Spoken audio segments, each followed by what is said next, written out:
Our top story, Malaysia has reported its first 2 COVID-19 deaths.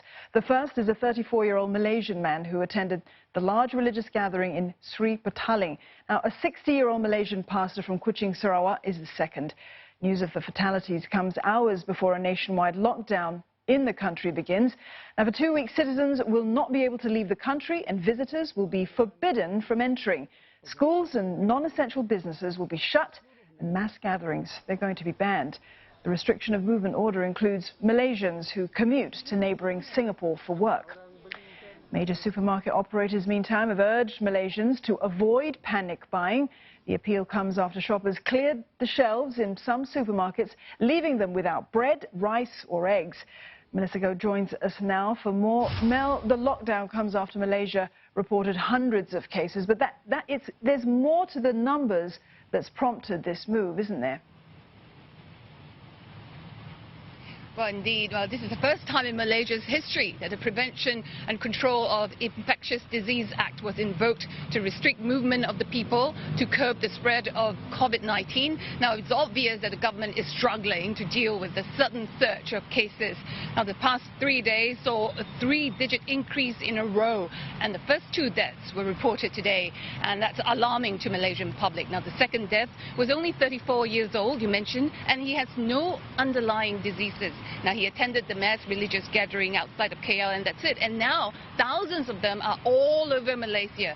428 were tested positive so far. So the order to partially lock down the country, prevent Malaysians from travelling across the states and to stay at home as much as possible, is the government's efforts to enforce social distancing in a bid to flatten the epidemic curve, to buy time for patients to recover.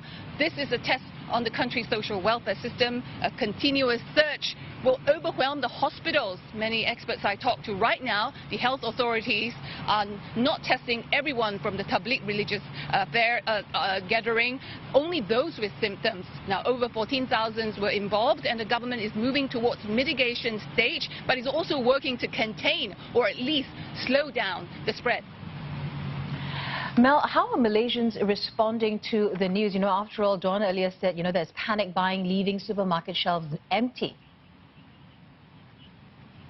Well, Malaysians in general, they are grappling with this movement control order the government is implementing from midnight. It's confusing for many, especially those in southern state of Johor. Many won't be able to go to work across the causeway tomorrow in Singapore.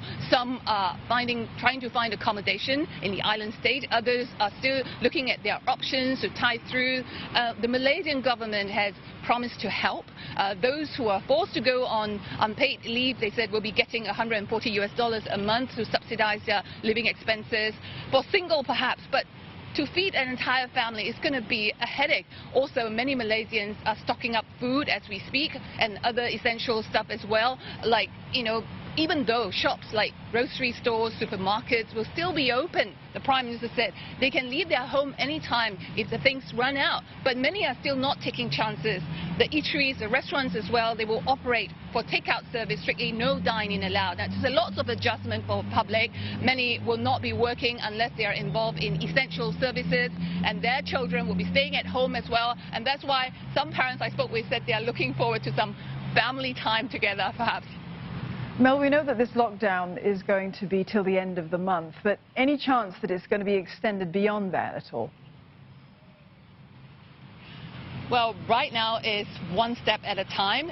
The police chief, Abdul Hamid Badur, earlier said that he will see how the order is being observed by the Malaysian public. Now, the police are empowered to take action against those who refuse to observe the order and insist on hanging out here still in public places.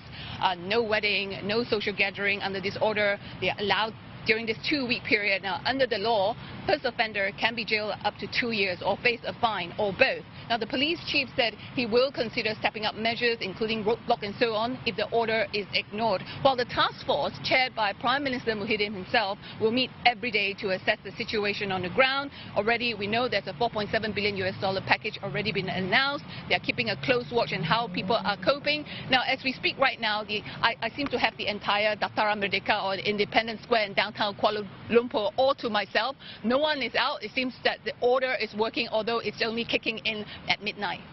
Mel, thank you very much for that update just a few hours before that lockdown in Malaysia begins. Mel Go there from KL.